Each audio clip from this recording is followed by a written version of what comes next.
આજે તેમની સાથે જે ચર્ચા કરવાની છે એ ખાસ વજન ઉતારવાને લઈને જે માર્કેટમાં દવા આવી છે બે, સેમેગ્લુટાઇડ અને ટિર્ઝેપેટાઇડ. આ બંને દવા વિશે ખાસી બધી ચર્ચા છે અને વજન ઉતારવાને લઈને બીજા પણ પ્રશ્નો છે તે વિશે દુર્ગેશભાઈ સાથે આપણે વિગતે વાત કરીએ. દુર્ગેશભાઈ, સૌથી પહેલાં તો આ દવા આવી છે અને તેની ખાસી ચર્ચા છે. ખરેખર શું છે આ દવામાં અને કેમ આની આટલી બધી ચર્ચાઓ થઈ રહી છે? નમસ્તે કિરણભાઈ. હવે તમે કીધું એમ બે દવાઓ મુખ્યત્વે બજારમાં આવી છે.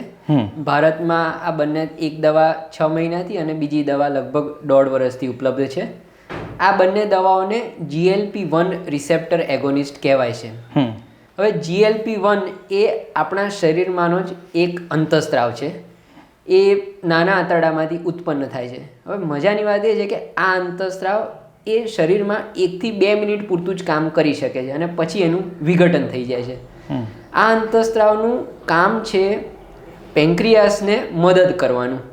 પેન્ક્રિયાસ જે ગ્લુકોઝના મેટાબોલિઝમમાં મહત્ત્વનો ભાગ ભજવે છે, એમાંથી ઇન્સ્યુલિન અને ગ્લુકાગોન નામના 2 અંતઃસ્ત્રાવો ઉત્પન્ન થાય છે.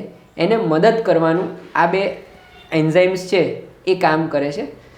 આ એન્ઝાઇમ્સ જે કુદરતી રીતે માત્ર 1 થી 2 મિનિટમાં 5 મિનિટમાં વિઘટિત થઈ જતા હોય, એને બદલે એની અસર અઠવાડિયા સુધી રહે એવી આ બંને દવાઓ આવી છે. બંને દવાઓ આવી છે એક ગરોળીની લાળમાંથી શોધાઈ છે. સૌથી પહેલાં એક્સેનિટાઇડ નામની દવા 2005માં બજારમાં આવી હતી અને એ શોધાઈ હતી ગીલા મોન્સ્ટર નામની ગરોળીની લાળમાંથી. અને એ શોધ કરી મુખ્યત્વે ડાયાબિટીસના દર્દીઓને શુગર ઓછું કરવામાં મદદ કરવા માટે. પણ જેમ જેમ એ દવાનો વપરાશ વૈજ્ઞાનિકોએ જોયો તો એમણે જોયું કે આ દવાઓ ડાયાબિટીસ કાબૂમાં રાખવાની સાથોસાથ વજન પણ ઘટાડવામાં મદદ કરે છે.